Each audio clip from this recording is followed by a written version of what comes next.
Aujourd'hui, on va parler des fausses croyances à propos du bio. Et alors Dieu sait que j'en ai reçu des commentaires, des questions. Vous êtes beaucoup à ne pas savoir exactement ce que c'est le bio. Donc aujourd'hui, je vais essayer d'être impartiale avec ça, de vous dire les faits, tout simplement. Moi, je suis en bio, je ne suis pas forcément d'accord avec tout ça.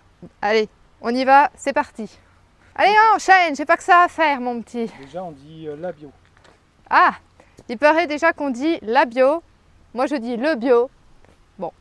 Qui a tort, qui a raison, dites-le moi dans les commentaires. Deuxième question, le bio ça veut dire zéro produit chimique? Alors c'est complètement faux. Le bio ça ne veut pas dire zéro produit chimique, pas du tout. Désolée de te l'apprendre et de casser ton mythe. Le bio a des autorisations pour utiliser des produits phytosanitaires, à savoir des pesticides, des fongicides, des herbicides, tout ce que tu veux, ça existe en version bio. La seule chose à retenir, c'est que l'Union européenne établit une liste de préconisations, de recommandations pour tous les pays d'Europe. Et après, chaque pays il dit « Alors oui, moi celle-ci ça m'embête, celle-là je la garde, ok, ça non ça m'embête, je prends pas, ça non plus ». En gros, chaque pays fait ce qu'il veut et prend des trucs préconisés dans la liste. Et pour les autres pays qui disent « Non, non, moi je prends pas ci, pas ça, pas ça, pas ça », en gros tout est interdit. Et il faut savoir qu'en France, on a le bio le plus restrictif, le plus sérieux parmi tous les pays du monde et surtout en Europe. Aujourd'hui, on va beaucoup parler en Europe parce qu'au sein de l'Europe, on n'est pas comme ça. Hein. Non, non, même pour le bio, on a plutôt tendance à s'envoyer des fiacs. Hein. Toi si, toi tu fais ça, moi je fais ça. En Europe, tu vas voir que tout le monde n'est pas égaux face au bio. Pour résumer, tous les bio en Europe, ils ne se valent pas. Ils ne se ressemblent pas, ils ne sont pas du tout produits de la même manière, ni avec les mêmes produits. Comme je te le dis, je te le répète, en France, on a le bio le plus restrictif qui soit. Donc si tu achètes des tomates bio d'Espagne, déjà pose-toi la question si c'est pas mieux d'acheter quelque chose de local. Et puis deuxièmement, pose-toi la question de pourquoi tu bouffes de la tomate bio en hiver. Pour la faire très courte, tes tomates achetées bio en Espagne, ce ne sera jamais les mêmes que des tomates bio produites en France, même des tomates non bio, hein, juste en agriculture raisonnée, ça ne sera pas du tout la même chose, ni en termes de production, ni en termes de goût, et encore moins au niveau de la qualité. Évidemment, le mieux, c'est de consommer chez ton producteur. Question suivante. Le bio, c'est le même partout dans le monde? Eh bien non, c'est ce que je viens de dire dans la question précédente. Tous les bio déjà en Europe ne sont pas les mêmes. Alors t'imagines bien que dans le monde, c'est encore plus hétérogène. Le bio, c'est encore moins le même partout dans le monde. Voilà. Il y a vraiment des grands écarts. Pour te donner un exemple type, en France, le bio, il doit être impérativement lié à la terre. Ta plante doit pousser impérativement dans la terre. Dans certains pays d'Europe, ce n'est pas le cas. C'est autorisé de faire pousser hors sol. Et alors, dans certains autres pays, l'hydroponie, l'aquaponie, c'est carrément autorisé aussi en bio. Ce n'est pas le cas en France. Ouais, j'ai migré à l'ombre là parce qu'au soleil, il fait trop chaud. Allez, question suivante. Le bio prend en compte l'éthique? Non, c'est complètement faux. En Espagne, je prends l'exemple beaucoup de l'Espagne, il y a d'autres pays bien sûr, mais c'est souvent là où les produits bio d'origine étrangère sont produits. Non, ça ne prend pas en compte l'éthique dans le sens où en Espagne, souvent ils embauchent des personnes de nationalité maghrébine, africaine, même des fois de d'autres pays. Ils les payent au lance-pierre. Et les produits bio sont revendus en France. En fait, ça ne prend pas en compte le bien-être du travailleur. Ils sont payés au lance-pierre, ils sont même hébergés parfois sous des tentes, à côté des exploitations agricoles. Ils ne bénéficient pas non plus des protections contre les produits phytosanitaires dangereux. Donc absolument pas. Et alors, je ne te parle même pas de l'empreinte carbone. Par contre, ici, en France, l'éthique est évidemment prise en compte, hein, parce qu'il y a des lois sur le travail évidemment, et aussi la main d'œuvre on la paye plein pot en agriculture, hein, qu'on fasse tel ou tel métier, la main d'œuvre a le même coût pour tout le monde. Donc ton bio français, quand tu viens dire aux gens, à tes producteurs, Oui, vous êtes trop cher. Moi, je trouve des tomates espagnoles et bio 2 fois moins chères. Pose-toi la question dans ta démarche du bio sur l'éthique. Est-ce que ça correspond aux valeurs que tu souhaites faire passer en consommant du bio? Tout simplement réfléchis à ça, s'il te plaît. Prochaine question. Le bio protège la biodiversité. Ah là là, mais je vais faire un tollé avec cette vidéo, je sens que ça va cracher dans tous les sens, il y a des gens qui vont se mettre à pleurer, je vais sûrement me faire lyncher, mais peu importe, de toute façon je vous dis la vérité, toutes les informations que je vous donne, elles sont vérifiables, pourvu que vous bougiez les fesses et que vous alliez checker aussi sur internet, parce que le bouche à oreille de lui m'a dit si j'entends ça et machin, à un moment donné, soyez maître de vous et allez vous renseigner par vous-même, il y a des sources fiables là-dessus, d'accord? Ce que je vous raconte, c'est sourcé, c'est fiable. On en reviendra après. La question, c'était donc au niveau de la biodiversité. Alors, si tu remontes un petit peu dans les précédentes questions, on me demandait si le bio interdisait les produits phytosanitaires. Bah, c'est faux. Donc, je te laisse faire la déduction par rapport à cette question sur la biodiversité. Les produits phytosanitaires, s'ils sont mal utilisés, ils te détruisent la biodiversité, oui. L'idéal, c'est de ne pas en avoir, de ne pas utiliser ça. Je sais qu'ici, comme je te l'ai dit en début de vidéo, on est en bio, mais on fait mieux que du bio, dans le sens où moi, je ne suis pas fan des produits phytosanitaires parce que j'en ai peur. Hein, ma santé, j'ai envie de la préserver, j'ai envie de manger des légumes qui sont sains. Je mange mes propres productions et j'ai envie de retrouver déjà des goûts qu'on retrouvait dans les jardins de nos papis, mamies, etc. Et ça, d'ailleurs, nos clients, ils adorent. Ils viennent et ils reviennent grâce à ça.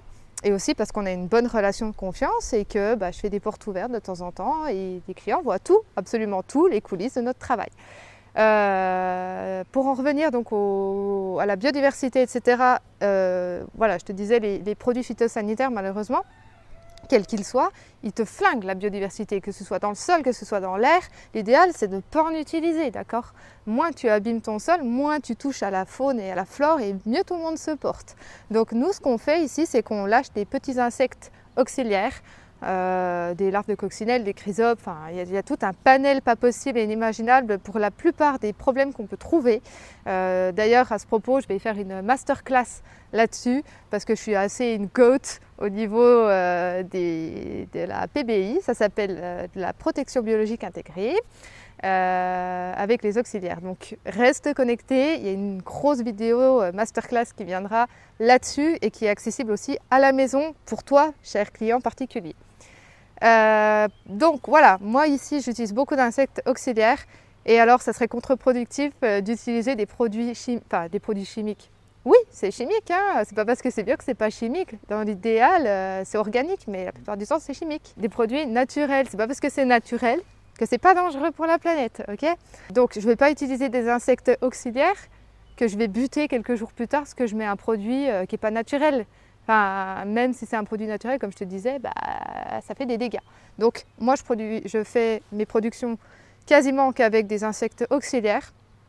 Je mise beaucoup là-dessus, c'est beaucoup d'anticipation, c'est beaucoup de planification, c'est énormément d'observation sur le terrain, mais alors souvent ça en vaut la peine, c'est ultra intéressant en plus, moi j'adore ça, et alors les plantes elles te le rendent au centuple quoi. Voilà, donc pour conclure la question sur est-ce que le bio protège la diversité, c'est non. Je vais dire un truc à parter avec ça, le bio il ne protège pas la diversité, par contre il appartient à chacun de la protéger, de faire des choix. Nous, ici, on a fait le choix de travailler avec des insectes auxiliaires. Donc, on protège la biodiversité. Mais tout le monde ne le fait pas. Voilà. Et donc, une fois de plus, on en revient à l'éthique du producteur. D'où la relation de confiance avec son producteur et le client. Dans le bio, il y a plus perte de récolte. T'as mal lu. Non mais. T'as mal lu, je pense. Ouais, relis ta question. Prends le temps. Il y a plus perte que récolte, mais je sais pas ce que non. Alors attends, on en est où? Dans le bio, il y a plus. Oui, c'est ce que j'ai écrit. Dans le bio, il y a plus perte de il y a plus perte de récolte. Oui, bon, vous avez compris le sens un peu. En gros, ce qu'il voulait dire dans cette affirmation, c'est que dans le bio, il y a beaucoup plus de perte de récolte qu'en conventionnel. Cette question, elle est nuancée, donc je vais te répondre ni oui ni non. Ça va dépendre vraiment de la technique de ton maraîcher, de ton horticulteur, etc. Ça dépend énormément de ça. Ça dépend aussi de Madame la météo et ça dépend des sécheresses. Ça dépend aussi du type de culture, mais avant tout et surtout, ça dépend vraiment de l'expérience du maraîcher en lui-même. Moi, je sais qu'au tout début qu'on est arrivé ici, on avait assez peu d'expérience et pourtant je suis du domaine, donc entre quelque chose d'imaginé et quelque chose de réel, il y a une sacrée différence. Je me suis formée depuis, voilà, j'ai fait ce qu'il fallait, on a très peu de pertes, même si on est en bio. C'est vraiment une question d'organisation, de volonté, tout simplement. Après, ça dépend de la production que tu as, parce que si tu es en viticole, tu n'as pas les mêmes leviers. Oui, bah, c'est ce que je dis, faire de la PVI, c'est sûr. Bah, voilà, une fois de plus, Florian le précise derrière la caméra, ça dépend une fois de plus du type de production que tu as. Si tu fais de la vigne, si tu fais du maraîche, si tu fais de l'arbo, ça va dépendre de tous ces facteurs. En tout cas, pour le maraîchage, ici, chez nous, je ne peux pas dire que j'ai plus de pertes qu'un agriculteur conventionnel. Prochaine question, je préfère acheter bio d'Espagne plutôt que local, car c'est mieux pour ma santé et la planète. Bah, je te répondrai que c'est complètement faux. Déjà, acheter bio d'Espagne, on en revient aux questions précédentes, donc réécoute-les si tu n'as pas écouté. Le bio d'Espagne, eh ben, moi je te le dis, parce que c'est aussi mon avis perso, mais bon, j'espère quand même que la plupart des gens pensent ça. Le bio d'Espagne, c'est de la shit. Voilà, donc moi-même je n'en consomme pas. Je préfère acheter non bio, français, et surtout chez un agriculteur, un producteur que moi je connais. La relation de confiance, il n'y a que ça qui vaut pour tout le reste. Donc parce que quand tu achètes en Espagne ou tes mangues avion là, importées de Pétaouchnok, tu crois que c'est bon pour la planète ça? Et en plus si tu voyais les pesticides là-bas qui peuvent être utilisés pour produire une mangue ou une tomate, tu hallucinerais. C'est des trucs qui sont interdits en France depuis les années 90, qui sont toujours utilisés là-bas. Donc s'il te plaît, va chez ton producteur. Si tu veux des fruits exotiques, des choses comme ça, il y a des équivalences qui sont produites en France. Il faut juste chercher, hein. C'est comme d'habitude, quand on veut, on peut. Est-ce que c'est plus cher du coup de consommer français? Alors, consommer français, bah, en fait c'est une question qui est complexe. Je vais te répondre une fois de plus, ni oui ni non. Ça va dépendre de ton éthique, ça va dépendre de tes valeurs. À un moment donné, qu'est-ce que tu préfères?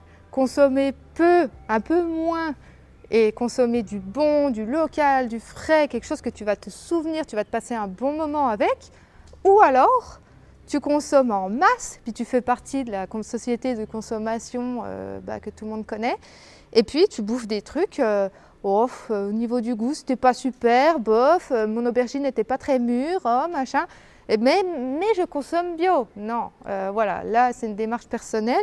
Je ne suis ni écolo, bobo et ce que tu veux, machin. Ça c'est mon avis aussi personnel. Mais pour moi, consommer chez un producteur, déjà c'est faire vivre son pays, c'est faire vivre son agriculteur. Il faut savoir que la plupart des agriculteurs, ils ne se dégagent pas un SMIC, déjà. Donc s'il te plaît, va dans le sens du développement de ton pays, déjà, parce qu'on sait tout faire en France. Quant à répondre à la question de est-ce que c'est plus cher de consommer français, certainement que ça va être les mêmes tarifs chez ton producteur que ce que tu vas trouver en grande surface, mais ça s'explique, hein, déjà parce que ton producteur, souvent il va faire la vente lui-même, donc c'est des heures où il n'est pas en train de produire, où il n'est pas en train de s'occuper de son élevage, il n'est pas en train de s'occuper de ses plantes, de ses légumes, etc. Il est en train d'être occupé à te recevoir, à te servir, à te chérir, donc ça, en fait, ça justifie déjà un prix plus élevé. Il faut savoir aussi que suivant quel produit tu fais, il y a des investissements en amont. Un labo de 50 000 €, tu ne vas pas l'amortir de la même manière si tu es un petit producteur que si tu es une filière d'Intermarché, quoi. Donc, j'espère que ce que je te donne comme réponse, ça te répond un peu à ta question. Oui et non, mais ça se justifie, une fois de plus. Donc, soutiens tes petits producteurs parce que le jour où tu n'en as plus, parce qu'ils se seront tous, ça existe. C'est trop souvent même. Donc, va les voir, chéris-les, remercie-les, parce que le jour où il n'y en a plus, tu pourras toujours chialer, hein. Je sais, j'y mets beaucoup d'émotion dans ce que je dis, c'est un sujet qui me tient vraiment à cœur. Je suis agricultrice, on oublie souvent que les horticulteurs et les maraîchers, bah oui, on est des agriculteurs. Donc, c'est quelque chose pour lequel je vais me battre toute ma vie. C'est ma passion, c'est mon métier, j'ai envie de transmettre. Donc, je vous fais aussi transmettre mes émotions au travers de la vidéo. M'en voulez pas. Et surtout, j'ai envie de transmettre mes connaissances et de donner envie à la future génération de s'y mettre aussi. Hybride égale OGM. Ça, c'est un truc que j'entends tout le temps. Mais même les questions précédentes, c'est des croyances en fait. Je ne sais pas d'où elles sortent. Je pense que ça doit être BFM, LCI et compagnie qui véhiculent ce genre de conneries. En tout cas, je l'entends tout le temps. Vraiment, tout ce que j'ai dit depuis maintenant, c'est des questions, des affirmations, des croyances que tout le monde a, que j'entends toutes les semaines au marché, ici au cerf, même chez mes clients professionnels. Hein, ça peut arriver beaucoup moins, ils sont beaucoup plus au courant. Mais hybride, variété de plantes hybrides égale OGM, non, non, non, hein, ça n'a rien à voir. Une fois de plus, je vais te le faire grosso modo. Une plante hybride, c'est deux espèces de plantes pionnières, des variétés anciennes, comme vous dites tous, voilà, qui sont greffées ensemble, ou alors, voilà, en fait, c'est des techniques faites en laboratoire, un peu in vitro quand même, etc., qui forment une nouvelle variété de plantes. Donc en gros, c'est comme si, je sais pas, c'est un croisement en fait. Je sais pas, toi, tu es une femme, en face, tu as ton chéri, un jour, vous allez faire des enfants. Et ben, en gros, c'est votre hybride, tout simplement. C'est de l'ADN d'un, l'ADN de l'autre, en un seul. Ton enfant, c'est pas un OGM, rassure-moi. À part si c'est quelque chose... Enfin, voilà, ton enfant, c'est pas un OGM, c'est un hybride. Voilà, en gros, c'est ça. Donc non, c'est complètement faux de dire et de penser et de véhiculer ça, c'est un truc qui m'énerve.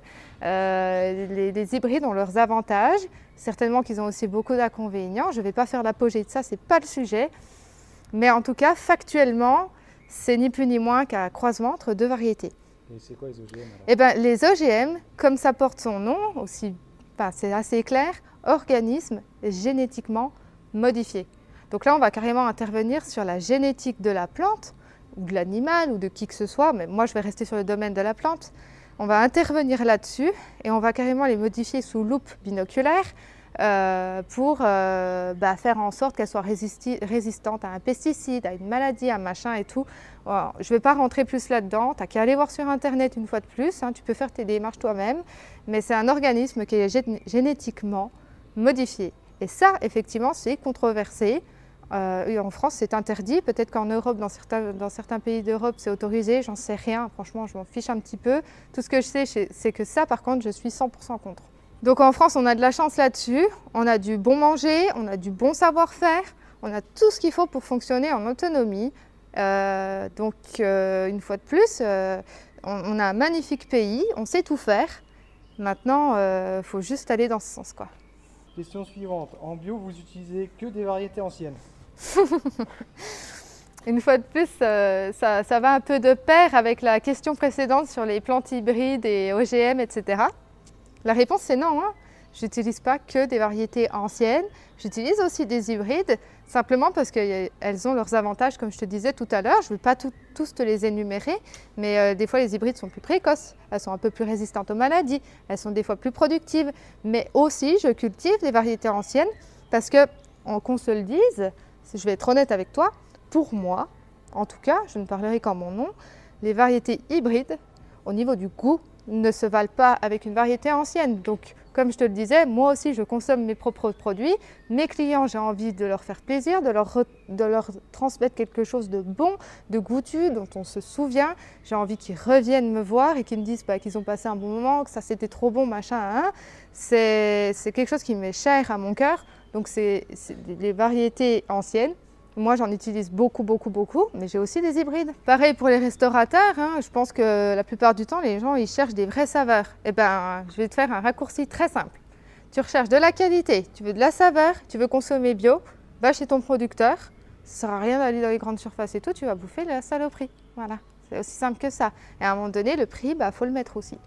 L'idéal, c'est que je te montre un petit peu les variétés de tomates que je produis, que je vends à mes clients. Tu verras, il y en a un paquet. Hein. Puis alors, il y en a des très bonnes. Ouf, je t'en parle même pas. J'adore parce que quand les clients ils viennent ici, là en ce moment ils voient que les fleurs, les plantes aromatiques, puis ils me font « Mais vous n'aurez pas de tomates cette année ?» Si, elles sont juste planquées. Viens voir. Viens voir. Elles sont planquées, oui et non. Hein. C'est parce que, regarde depuis ici, j'ai 0 place, 0. Donc je ne sais pas où les mettre.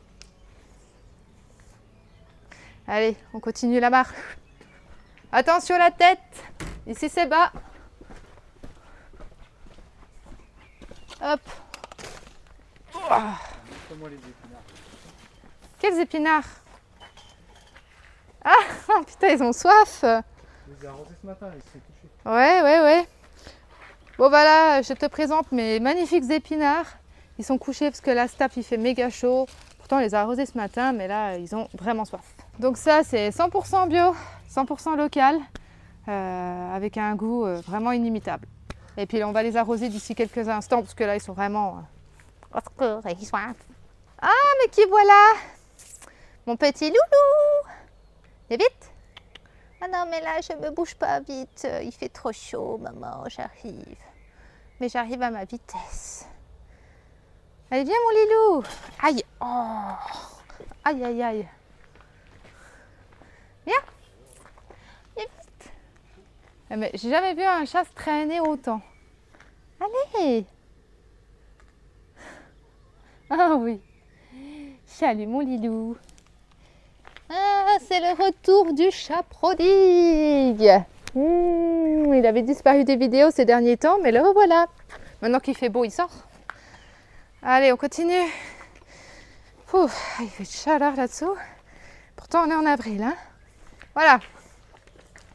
Je te présente toutes mes variétés de tomates, tous mes plants de poivrons et d'aubergines. Ici, j'ai à peu près 14 variétés de tomates différentes. On va compter notamment de la noire en variété ancienne, la noire de Crimée, la rose de Berne, la vraie cœur de bœuf, la délice des jardiniers, c'est une petite tomate cerise ronde. Bah vas-y, hein, défonce ma planche de culture, je te dirai rien. Je te jure, je peux rien en faire de ce chat. Qu'est-ce que je veux avoir d'autre? J'ai de la marmande. Attends, je réfléchis en même temps. J'ai de la... Comment elle s'appelle? La Mountain Magic. Enfin bref, j'en ai pas mal, hein, des variétés anciennes. Et après, j'ai quelques variétés hybrides, notamment de la Maestria. Qu'est-ce que j'ai d'autre? J'ai de la fleurette qui est un équivalent d'une cœur de bœuf. Qu'est-ce qu'on a d'autre? C'est tout, hein. Je crois qu'on a que ces deux-là en hybride en vrai. Ah si, j'ai une tomate cerise jaune hybride. Et puis c'est tout. En fait, j'en ai que 3, tu vois. Donc sur 14 variétés... Voilà. Comment savoir qu'un produit est vraiment bio? Comment savoir qu'un produit est vraiment bio? Déjà, pour être en bio, il faut avoir une certification, Certipack, Ecocer. Il y en a d'autres, hein, de certificateurs, mais les plus gros, en général, c'est ceux-là. Donc déjà, il faut avoir une certification, donc un auditeur qui va venir chez toi auditer, voir si tu rentres dans tous les critères. Et la chose la plus importante, même que je dirais avant tout, c'est d'être référencé à l'agence du bio. Donc vous allez sur internet, vous tapez agence du bio et vous allez avoir tout le listing de tout le monde qui est en bio en France, de toutes les entreprises qui sont en bio et le détail de ce qu'ils font. Parce que tu peux avoir des entreprises qui se déclarent bio, déjà qu'ils ne le sont pas, hein, ou aussi des personnes qui se déclarent bio alors qu'en fait ils font qu'une petite partie de leur production en bio et pas le reste. Donc voilà, l'agence du bio c'est vraiment le référent officiel national où tu trouveras ton producteur, etc. Voilà, c'est vraiment le truc le plus fiable. Et après, évidemment, il y a les certifications. Et si tu as un doute, que tu achètes quelque part et que tu as vraiment un doute sur le fait que ce soit bio, faut savoir que le producteur, il doit avoir une attestation à jour, hein, de l'année en cours de son organisme certificateur. Il doit te donner à ta demande pour que tu puisses voir par toi-même qu'effectivement il est bien en bio. S'il refuse de te la donner, c'est pas très bon signe, quoi. Pose-toi les bonnes questions à ce moment-là. Change peut-être de producteur qui n'a rien à cacher et qui te donnera avec grand plaisir l'attestation. Et puis sûrement qui prendra le temps, comme moi, de t'expliquer un peu son métier, de t'expliquer ce que c'est le bio réellement en fait. Parce que je me rends compte que la plupart du temps, tu sais pas ce que c'est. Bon, on va conclure parce qu'après moi j'ai encore du boulot, hein. Donc je vais monter dans mon buggy, qui est le seul élément mécanisé dans cette ferme que j'ai. Je crois que la dernière chose, c'était quoi? Et toi, t'en penses quoi du bio? Moi, personnellement, je suis en bio. Ça ne veut pas dire pour autant que je suis d'accord avec toutes les pratiques qui se font en bio. Malheureusement, il n'y a pas de label supplémentaire ou plus haut que le bio pour définir vraiment ce qu'on met en œuvre, nous, personnellement, les insectes auxiliaires, pas de produits chimiques, vraiment zéro, etc. Vous allez me dire, oui, si, il y a Déméter. Ouais, Déméter, il jardine avec la lune. Et personnellement, j'y crois pas. Donc, Déméter, ça ne me correspondrait pas non plus. Voilà. Donc, par défaut, je suis en bio. Mais si un jour, il y aurait un label mieux que ça, je le prends volontiers. Allez, c'est pas le tout. Le temps passe. Dis-moi dans les commentaires, qu'est-ce que tu penses, toi, du bio? Qu'est-ce que tu as entendu comme fausse croyance? Et qu'est-ce que tu as découvert aujourd'hui? Parce que c'est vraiment important pour moi de savoir un peu comment on est en France par rapport à ça. Allez, à la prochaine. Moi, je me casse. Ah, bah il est en panne. Ouais. Attends. Tu veux.